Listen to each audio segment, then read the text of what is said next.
Скажи о средствах связи. У нас очень дорого. Это людей интересует. Да, у нас, допустим, если ты покупаешь симку, ты должен каждый месяц платить за нее. Каждый месяц, как будто ты ее каждый месяц впервые купишь. Понятно. Минимальная это где-то $15 каждый месяц. Чтобы $15 только за номер. За номер. А если ты не заплатишь этих $15, то ты номер потеряешь. Номер потеряешь? Да. Кошмар. Ну, это бывает в других странах? Нет, это только у нас. Ну, аферисты у вас конкретные. Мафиозы.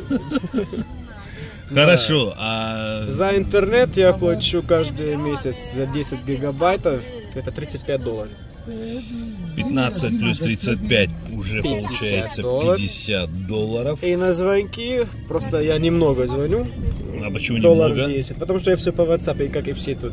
Как все тут, Да, хитрят. Да, потому что они нас хитрят, и мы тоже. Понятно.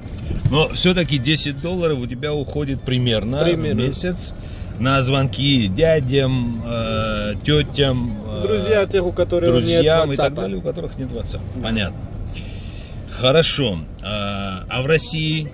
Я в России один раз купил за 200 рублей симку, и все.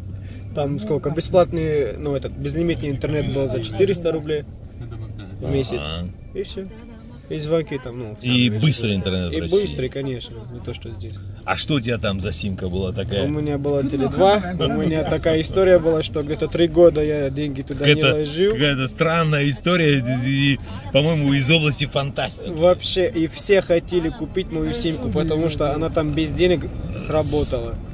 Без денег работала? Да, я звонил по часам даже, и я не знаю, это какая-то ошибка у них, в Теле2 или в что-то там. Компьютерная ошибка. И все хотели у меня покупать, все друзья, все. Хорошо, ты купил эту симку, затем положил туда деньги, звонил, списывалось, правильно? Списывалось, да. А потом на 0 пошло, и все, я все равно звонил. И когда-то по часу разговаривал со своими там, он мне скажет, денег нет уже, я его дал отдохнуть чуть-чуть, а потом опять звонил. Хорошо, а эта симка давала тебе выход в интернет?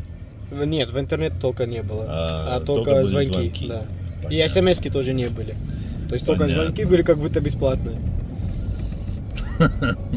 Отлично, интересная история.